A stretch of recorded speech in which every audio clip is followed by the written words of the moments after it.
Hello and good morning to all of you. I welcome you again to this lecture on two-port networks. We are at Unit 2 and Lecture 3. So I welcome you again.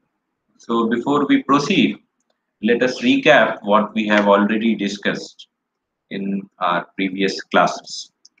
So just in 2 minutes, we can recap what we have already studied. So we have studied what is a two-port network. Okay. We have already defined that what do you mean by a port, and then we have already defined that there can be n ports where input current or voltage or both can be accessed in a circuit or in a network. So that accessing points are usually known as ports. So the name nomenclature given to them is port. Then we have seen that there can be two port devices and single port devices. For example, transformer, op amps, transistors, all are examples of two port devices. Okay. For example, in a transistor, let us take an example of a BJT. You have an input port where you put the biasing voltage, and at the output port, which is usually the collector, you apply the voltage VCC, and the emitter is grounded. So this voltage VCE you can take up, okay, and you can have a load also. So it is also an example of two ports. Okay, you can one port can be at collector, another port can be at base. Similarly, for op amp, we have also discussed in transformer. You already know that it is inherently a two port device where at least two ports are available for accessing the input and output quantities. Then we have seen that we can express the input voltage or current or in terms of output voltage or current. So we have seen that we can express V1, V2 in terms of I1 and I2. So basically we have four parameters V1, V2, I1 and I2, each representing the input quantities at the port.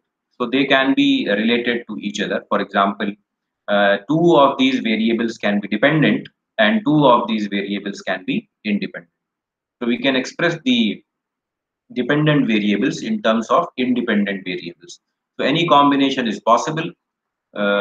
For example, I have told you that six combinations are there. You have to select two quantities out of four as input. So automatically the other two will be the output quantities. So if you have V1, V2 as one set, then I1 and I2 directly can become the another set of variables.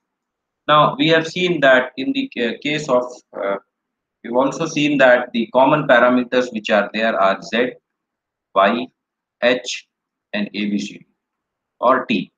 And Z and Y are inversely relation to each other. That means if you have no if the Z if parameters exist, then Z inverse can give you Y, provided that its determinant is not zero. Okay, that means if you take the inverse, the determinant should not be come out to be zero. Only in that condition, if the relation holds true, the relation holds true. Now we have other parameters also, for example, H and ABCD, which we will discuss later on. What is the significance of hybrid parameters, where they are used, and what is the significance of T parameters or transmission line parameters, which are commonly known as ABCD parameters. Now, further, we can also show that Z and Y parameters are very simple. We have in the previous class, if you remember, we have written that the Z parameters are nothing but they are the manifestation of KVL, okay, V in the matrix form. Okay, if you are writing the KVL of at each port, their V1 and V2 are dependent on the current I1 and I2, and these are the parameters Z11, Z12, Z21, and Z22, which can easily be determined by once opening the by one by one opening the input circuit as well as the output circuit. That means if you open circuit the input, that means I1 will become 0, so you can calculate Z12 and Z22. Similarly, if you open circuit the output port, that means I2 becomes 0, then you can easily calculate Z11 and Z21. So the KVL manifestation is can be easily written in terms of Z parameters, and the ratio of V by I gives you Z, and that's why this is known as impedance parameters or open circuit parameters. Similarly, today we will discuss about Y parameters. So that is one thing which is true, that if you have calculated Z parameters for any circuit, then you can easily calculate Y, provided that the inverse of Z matrix exists. It is possible that Z may exist, but when you take inverse of that Z matrix, the determinant may become 0, and then hence Y parameters may not exist. Now, one thing is also possible that for every circuit, all these four parameters may not exist simultaneously. This is a very true possibility, which we will see. For example, in the case of transformer, one of these parameters does not exist, or you can say we will see in our problem that the for transformer usually the Z parameters, for an ideal transformer it is not possible to write Z parameters because there is no voltage drop, and therefore there is no impedance term which is there, and hence the for the transformer the Z parameters cannot exist. And similarly, for transformer, usually some other parameters, either H or ABCD, has to be calculated out if they exist. So this is a very real possibility that for every circuit, it is not there that every parameter Z, Y, H, ABCD, or inverse of H or inverse of ABCD exists. So we have to take it case by case. Now, let us come to the other parameter, which is known as Y parameter. Admittance parameters are also known as pi parameters. Okay, so as you can see the circuit here, we have put the current source. You see the governing equations are there, which is just inverse to what we have seen in the case of Z parameters. That in this case of Z parameters, we were writing V1 as a function of I1 and I2, where V can be V1 or 2. And similarly, in the case of Y parameters, we are writing the currents, the input currents, which is flowing here. This is I1 and this is I2.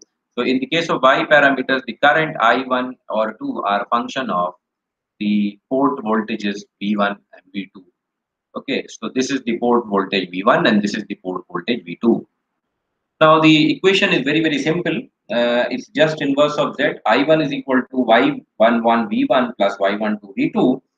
And second equation can be, this is 1 and this is 2. So I1 is equal to Y11 V1 plus Y12 V2. And I2 will be equal to Y21 V1 plus Y22 V2. In the matrix form, we can write it like this, as we have written in terms of Z parameters, that I1 and I2 is equal to Y11, Y12, Y21, and Y22 in terms of V1 and V2. So we can get a Y matrix. So these parameters can easily be calculated. Suppose, as shown here, you short circuit the, now in the case of Z parameters, we used to open circuit. Now here we will short circuit because simultaneously one by one we have to short the ports. First we have to short the output port. Now if output port is shorted, what you can get Y11 and Y21. For example, if you see Y11 will become I1 upon V1 and Y21 will become I2 upon V1. See this equation. See this equation. I2 will become Y21 will become I2 by V1 provided V2 is 0. So once you short the output ports, the Y11 and Y21 can be calculated. Similarly, as shown in figure B, if you short this port, that is the input port, then you can easily calculate Y12 and Y2. So as in the case of Z parameters, we were opening the circuits to make current 0. Now here to make voltage 0, we have to short the circuit. We have to short the circuit at the output, only then the voltage can become 0. So this way, this is the circuit point of view. Obviously, if you are trying to short the output port, then one thing you should always do, as you do in the case of transformer, Short circuit test, suppose if you remember from your machines class, a transformer short circuit test is done, and in that transformer short circuit test, the voltage at the input side is reduced to a small value so that large current may not flow. Or you can otherwise say that the test is usually performed on the side where the input where the uh, where the current can be easily controlled, okay, at the reduced voltage, at the reduced voltage. So if this is a high voltage step up transformer, that means if the voltage is step up, then you can go to the secondary side for performing this test, because in the secondary side the voltage is high, the current will be low. So at reduced voltage, obviously you have to reduce the voltage to a value so that the this current, because that current I2 which will flow in the circuit, the I1 and I2 which will flow in the circuit when their load is shorted. For example, here the output port usually at output port usually the load is connected. If you remember correctly from your machines class, usually the load is connected. So that means if you are putting V2 is equal to 0, that means you are shorting the load. Okay, so that means the very heavy current can flow, that the short circuit current can flow in the circuit, because you are just it is known as loss of load, or you are just deliberately shorting the load. So what you can do, you have to control this voltage V1 so that the current can be controlled. If you will not able to control, then you cannot perform this test. Experimentally, I am telling you that you will do in your machines lab also, the open circuit test and short circuit test. Okay, so open circuit is not a very big deal, because in open circuit you make the current zero.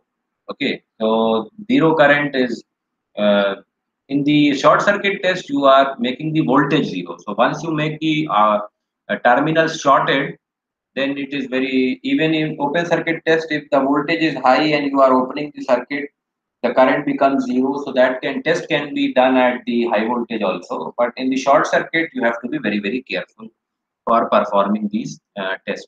Otherwise, whenever you short some port, the current will become very high. So you have to control the, because the parameters cannot be controlled; they are fixed. Okay, the parameters are fixed. One thing is you should always remember that for any system, we usually for a linear time invariant systems, we see that y11, y12, y21, and y22, usually the parameters will remain fixed. So once the parameter is fixed, for example, if it is a transformer, if it is a transformer, then obviously everything will be fixed. The winding will be fixed, the turns ratio will be fixed. Okay, so that means the internal structure cannot be changed, and that's why it is represented with a square box. That means we don't know what is inside it, how the connection is done. But once we know that y11, y12, y21, and y22 are there, that means they cannot be changed now. So that has to be taken care of in the performing the short circuit test. Otherwise, you can theoretically, from the circuit point of view, we are not very much interested here at this point that what happens when the port is shorted. But experimentally, it is very important. You cannot short a port like this, okay, without taking into consideration the system and the rating. So once you know all these parameters, y11, y12, y21, and y22, you will get a matrix which is shown here. Okay, so it's very simple.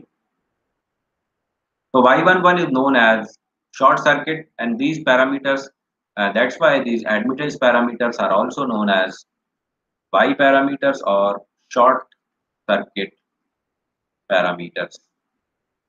Now you can easily understand why this is known as short circuit parameters. So Y11 is known as short circuit input admittance. Now instead of impedance, which we are using in Z parameters, we are using the word admittance. Similarly, Y12 will be the transfer admittance from port 2 or 1, or you can say it is a reverse admittance. Okay, reverse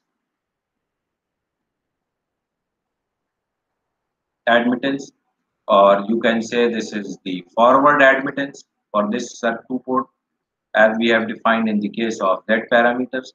And Y1 will be known as short circuit input impedance, or it is also known as driving point input admittance. Many books write different nomenclatures, so uh, it is better to know all the things that it is known as driving point. Let me So it is also known as driving point admittance, driving point admittance. Okay, why? Because it is having 1 1. That means you are taking the voltage of, you are taking the ratio of I1 to V1. Similarly, you can also driving point admittance at port 1. Similarly, this can be driving point admittance at port 2. Okay. So once you know all these things, you can relate it like this. Now, in a numerical problem, you have two you first you can solve it like this. For example, if it is a numerical problem you are given, so first you can short the output port and take out a relationship between I1 and V1, and then you can short the input port and take out the relationship between I1 and V2. So for the numerical, you have to short the ports one by one, and then you have to sort. Or the other method is to directly apply the KVL KCL equation that we will see later. Now, the equivalent circuit I have already shown. In the case of this is the equivalent circuit of a pi networks of if it represented in terms of y parameters. This pi equivalent circuit for reciprocal, it is written for reciprocal case only. So we will see there are two properties of two port networks. One is reciprocity, another is symmetry. So we will once we complete all these parameters, then we will go, and these are very very important properties of reciprocity and symmetry. So once we complete this Z, Y, H, and ABCD parameters, we will see what is reciprocity and symmetry and what is the significance of these parameters in a linear time invariant system. So as we have seen in the case of, so this is equivalent circuit of the pi network. So that means if you have a network like this, where you have a pi network which is shown here, then you can directly calculate the pi parameters from this circuit, as we will see in the coming numerical problem. Okay. That means if it is 2 ohm, this is 5 ohm, and this is 7 ohm, then you can write down that 1 by 2 is equal to y12, and similarly the 7 ohm 1 by 7 ohm is equal to 1 upon y11 plus y12, and similarly for the other thing we can also write that 1 upon 5 is 1 upon 5 is equal to 1 upon 5 is equal to y22. Oh, sorry. This is for impedance I am writing. So this is erase it. So if I am writing 1 by 7, then I can write directly that 1 by 7 will be equal to the admittance, that is equal to y11 plus y12. And similarly 1 by 5 will be equal to y22 plus y12. If it is given in the ohm, if it is given in the impedance form. Otherwise, if it is given in admittance form, that is ohm inverse, then you can directly write it down. For example, from this equation, you can calculate y12 and you can put y12 here to calculate y11. So for pi network, you can directly calculate it from the this circuit diagram. This is nothing but this is the nothing but the equation which we have written. For example, if you see what we have written, I1 we have written in terms of y11 plus v1 plus y12 v2. So this is same y11. This is the same equation if you see at this port. Okay, this is y11 v1 plus y12 v2. Just it is written in the form of KVL. So just it is written in the form of KVL. And similarly, if you see the general equivalent circuit, this which we have already drawn in the case of Z parameters, if you remember. Now, if you see what is this, I1 is equal to y11 v1. Obviously, v1 you can write I is equal to y into v. Okay, have this relation I is equal to y into v. So we have, this is port 1, this is port 1, and this is port 2. So this is, you can say, a bifurcation. If the common points are grounded, then you can connect these ports also. as we have done in the case of Z parameters, if you remember. Now, in the Z parameters, we have drawn this port separately. Now, if this is common, then you can obviously connect these ports, okay, to have one port, to have one circuit. Okay, so this way we can also, here we have written in the form of KVL, V1 is equal to Z11 I1 plus Z12 I2. Here we are writing in the form of KCL. Okay, just we are writing equation 1 and 2. Let me say that this is the equation 1 and 2 uh, of Y parameters. Okay, if you see it carefully, it is nothing but I1 is equal to Y11 into V1 plus this current Y12 V2.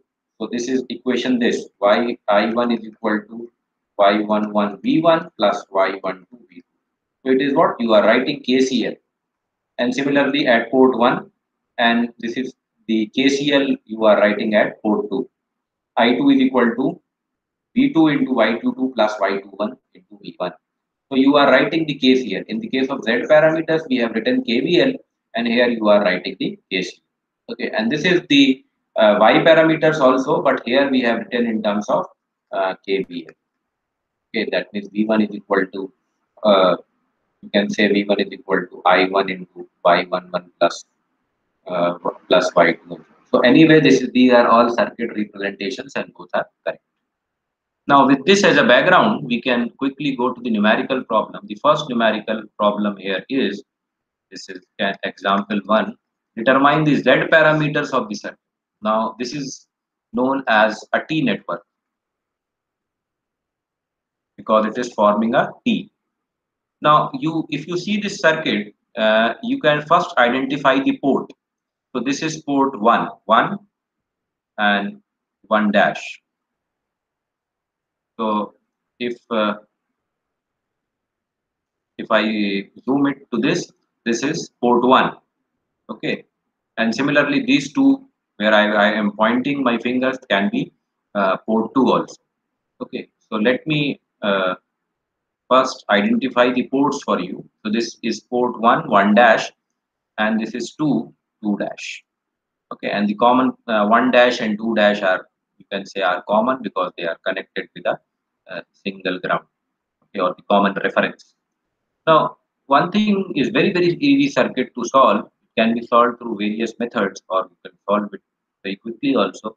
So this is port 1. That means this is V1 and this is I1. And similarly, this is port 2. You can say this is V2 and this is I2. So once we have identified the ports, now we have to calculate these values. These matrix we have to calculate. Z11, Z12, Z21, and Z2. This matrix we have to calculate. Now, there are various methods to solve. One method is to directly apply the KVL.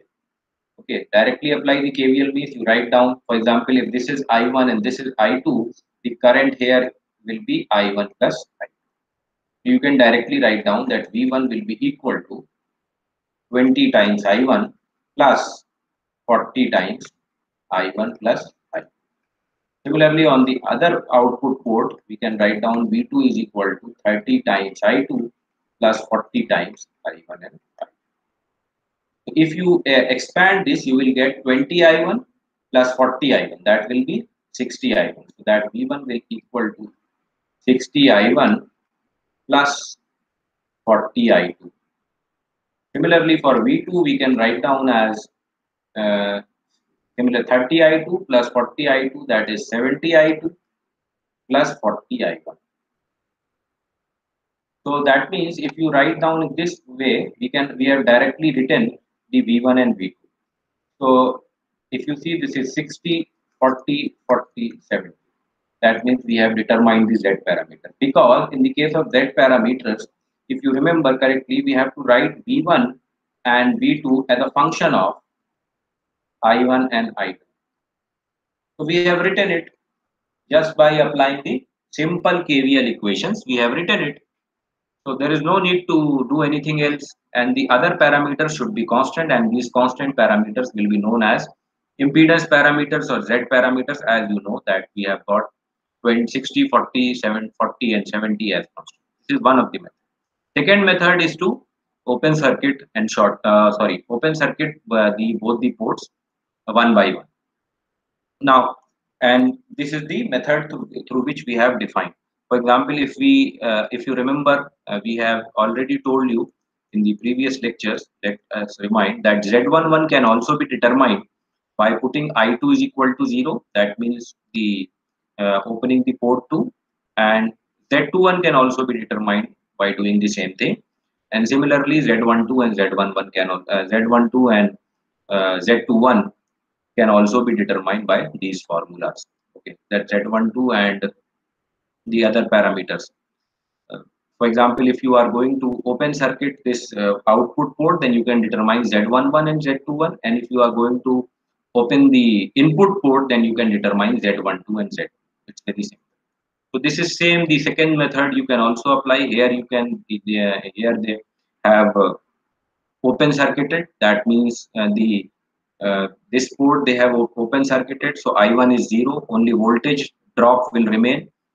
So I1 will be 0. So the current flowing here will be 0. So that means the V1 will be equal to the voltage across the V1 will be now, because here the because I1 is 0, so no current is flowing, so no drop. So V1 basically becomes the voltage drop across this uh, resistance of 40 ohm, and that resistance of 40 ohm V1 will be equal to 40 times I2.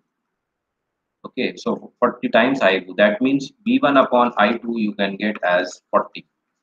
Similarly, other so that becomes Z12, and that is also equal to Z21.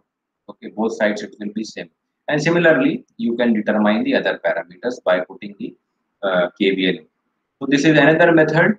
V1 and I2, you have got the transfer impedance. Similarly, you can also calculate the other impedances, but just by simply looking at the circuit. For example, V2 here will be equal to 30.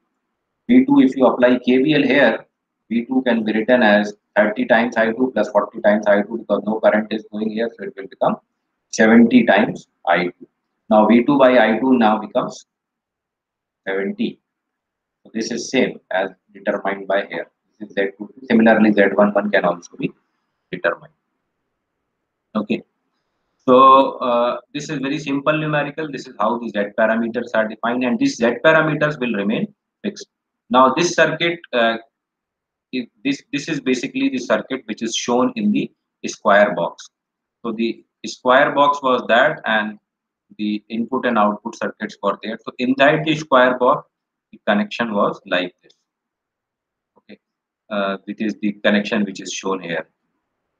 Now, once you have determined the values of this system, that is the resistive system, a resistive voltage divider circuit, 20 ohm, 40 ohm, these values will remain fixed.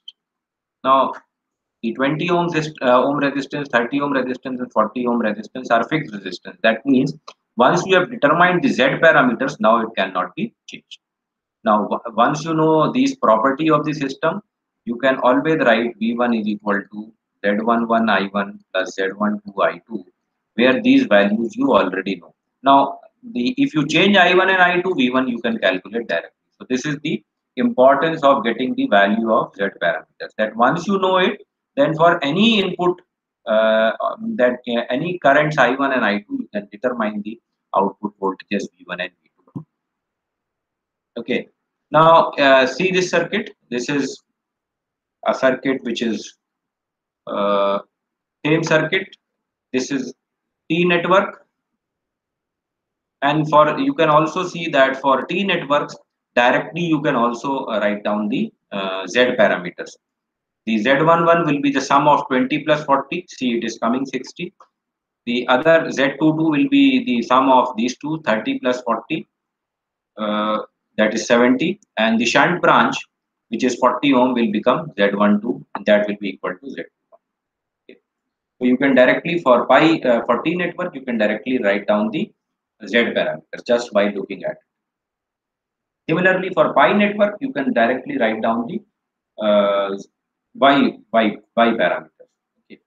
So similarly, as we have seen in the case of Z parameters, you have to determine y parameters for this network. Now, similar things we have to do. First, we have to identify the port. Let me again zoom this circuit to, this is the circuit, this is port 1, this is port 2. Okay, and these are the equivalent circuit diagrams for that. First we have to determine the y11 y12 and other parameters. First we have to simultaneous one by one we have to short, first we have to short this port and calculate the parameters which are related, and then we have to short this port and calculate the other parameters. Okay, now the two methods are there. One method I have already told you that you can refer to this circuit, which is also a pi network circuit, and can calculate the y parameters directly, or you do it the conventional way. Okay, first you identify the port. This is port 1, this is port 2, this is 2 dash, this is 1 dash. So one by one we have to take it. Now suppose what they have done, they have shorted the output port first. So this is the case 1. So once this v2 becomes 0, v2 becomes 0, so you can easily calculate the parameters. Okay, now let us see what you can calculate if v2 is 0. If v2 is 0, then you can calculate y11 and y21. So what this is the same that they have done. They have this shorted this, and the parameters, that means v2 becomes 0, i2 is there, v1 is there, and i1 is there. So they have written a relationship between i1 and v1 by applying the simple voltage division rule and KCL and KVL. So y11 they have written in terms of I1 and V1, so it is 0.75 S, that is Siemens unit of admittance, and similarly they have written y21, because by current division you can see minus I2 can be written in terms of I1, and similarly V1 can also be written in terms of I1, which finally gives you the y11. So this is for shorting the port 2. Similarly, if you short the port 1, then V1 becomes 0, and then you can calculate the other parameters, that is y22 and y12. Okay, this is one of the method. Another method is to, you can also solve it by calculating the Z parameter of this circuit and taking its inverse. Although it is and taking its inverse. That means if you calculate the Z parameter of this circuit by applying the KVL and then take the inverse of this Z matrix, then you will also get the same matrix as the Y matrix. You can try it as an assignment, that if you calculate the Z of this and then try to inverse, you will get the same values if you do it correctly. So this is another method. This method is very simple. You just short the port one by ones and calculate the y11, y21, y22, and y by 2 by just applying very simple equation. You already know. Another point is another method is to, obviously, which we have already discussed, that you can compare it with the circuit and then calculate the different values. So the calculation is not very difficult. Just you have to apply the KCL and KVL properly. You will get the equation. Just you have to remember the governing equation. The governing equation is I1 is equal to y11 v1 plus y12 v2, and I2 is, because these are simple circuit. You can use nodal analysis, KVL, KCL, anything which you want. Okay, for determining this circuit. Another method to solve this circuit is to start just assume current, that this is the current I1 and this is the current I dash. So this current will be I1 minus I dash, the 12th way, you whatever you do. This is current I2 and this is some current. So this current will be this and this current will be this. The net current which is flowing here will be I1 minus I dash plus I2. Okay, I1 minus I dash plus I2. So this way, whatever you do in your 12th standard simple KCL equation, you can always apply. So it is up to you, whichever method you follow, that is nothing, but the value should come out to be correct. Now, this method of shorting the ports are very effective once the circuit becomes complex. Though, because this is a simple circuit, you can apply any technique. But if the circuit is complex, then these techniques works well. That is the shorting the port one by one.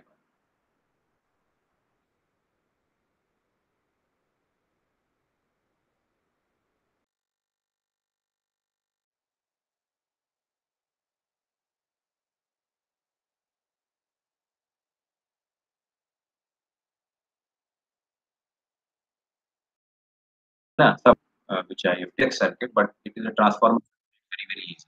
Now what you have to do is to determine its y parameters. Let me change the inch so that it not become confusing one. So you have to determine the y parameters of this circuit. Okay, the ports are already identified. Okay, this is port 1, 1, 1 dash. This is port 2, 2, 2 dash. So this is output port in a transformer, and this is the input port in a transformer. Okay, so this is input port and this is output port. Now, once you have identified the input ports and output ports, you have to write all these in terms of this equation. This is the governing KCL equation, which we have written in the case of y parameters. So we have to determine these values. Now, these values should come out in the terms of these resistances and this turn ratio. Okay, this is the turn ratio. Now, what thing which should not come into our port equations is I1 dash, this should not come, and V1 dash, because these are not the port values. This is the internal EMF induced in the circuit. So it's very simple. We can eliminate V1 dash and I1 dash because we know in a transformer circuit, V2 and V1 dash are related by this turn ratio, and I2 and I1 dash are also related by this turn ratio. So we can easily eliminate them, but they are not the port parameters. So I1 dash and V1 dash are to be eliminated because these are not the port parameters. Port parameters are the same, V2 and I2 and V1 and Y1 and the other constant terms. So turns ratio is also constant. So that means it can also come in this equation Y11, Y12. But V1 dash and I1 dash should not be. So if you see, we can quickly write down this equation by looking at this terminal at port 1. So at port 1, if you apply KCL, then we can write this current, that is the input current I11 is equal to Y V1 Y into we are writing Y into V. So Y will be what? This in impedance. This is the current, which is this is the current, and this is the current which we are writing. So Y into V. So if impedance is 1 ohm, so admittance is also 1 ohm. So that's why we have written nothing. This is 1 into V1. We have written Y into V plus this current, which is flowing in this circuit. So we have to write this into this divided by the impedance 1 or multiplied by the admittance. So that means if you divide it by 1, so it will become the same V1 minus V1 dash, because all are 1 ohm. So here also we have written nothing. We have written just this current is the difference of this voltage, which is V1, and this voltage, which is V1 dash. Okay, because this is V1 dash and this is V1. So we can write the current through this equation. The node voltages we know. Okay, if it is taken as ground, then node voltages we know. Now, once we write down this equation, then we can also simplify it to V1 minus V1 dash. Now we have to eliminate this V1 dash. Now, how to eliminate this V1 dash? V1 dash can be written in terms of V2 by A. Okay, V1 dash can be written in terms of V2 by A. So we have replaced V1 dash by V2 by A. Now, one of the equations is ready. That means we have written I1 as a function of V1 and V2 with other constant terms. So this equation is correct. That means we have written the first part of this equation. We have written I1 in terms of V1 and V2. Now for second part, that is I2, we can also write that the relationship between I2 and I1 is this: I2 is equal to minus 1 by A I1, that is the transformer relation. I2 is minus 1 by A I1. Okay, and I1 can be from 1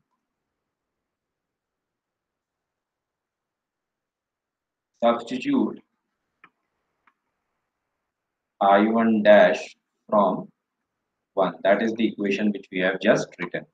So we can write it like this, and then we have eliminated V1 dash also. So finally, we can write like this: I2 is equal to minus 1 upon A V1 plus 2 by A square V2. Now we have written I1 and I2 in terms of V1 and V2 and the other constant sum. So this is basically the final answer of this circuit. It's very, very simple. Just you have to apply a small concept of transformer, turns ratio, energy balance, that is, and you can quickly find out the Y parameters of this circuit. Okay, try it, it will be very, very simple. Just you remember that you have to eliminate anything which is not code parameters and constant terms. Similarly, this you can try also. This I have taken from Sardiku. I left it for you for solving this numerical. This is a bit difficult numerical because we can, if you are unable to solve it, we can discuss next turn. Here, the source is dependent. Okay, there is the dependent source is there 2 times I. So first you have to identify the port. So let me identify it for you. 1 dash and 2 and 2 dash. So this dependent source, the current source is dependent on the value of current, which is the input current I1. Okay. So first you have to calculate this matrix. Why this is being asked in the question: y11, y12, y21, and y22. Now what? How can you can do? You simple. First you have to short this port. First you have to short this port. So once you short this port, the V2 will become 0 and I2 will flow. So the circuit will be there. Now once you solve this circuit, you will you need not to find any Thevenin impedance वगैरह, है ना, इसमें ऐसा कुछ find नहीं करना है. Just you have this circuit. For in this circuit, you will get y11 and y21. Okay, y11 you have to find a relationship between I1 upon V1, and here you have to find a relationship between I2 and V1 from this equation.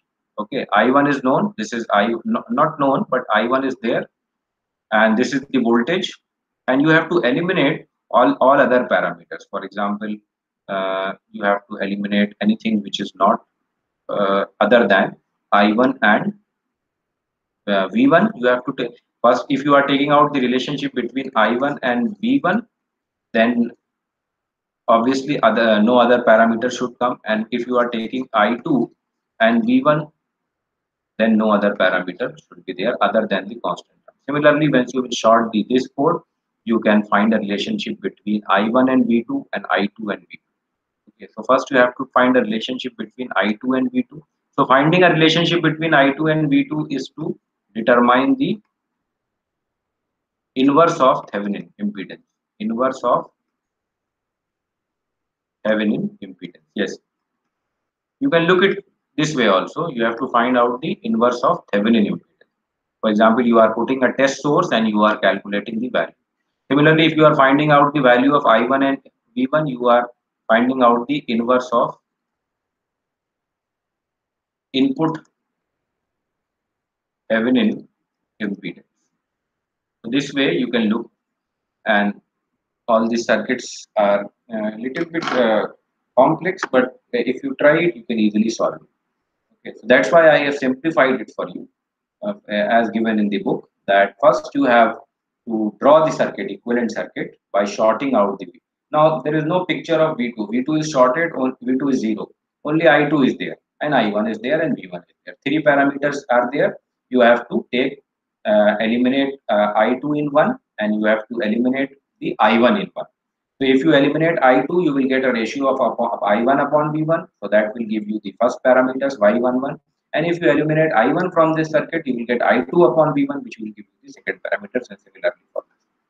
Okay, so you can solve more numericals with dependent sources and independent sources in Y and Z parameters. And this is from my side. If you have any query, you can ask in the comment box on Google Classroom, or you can message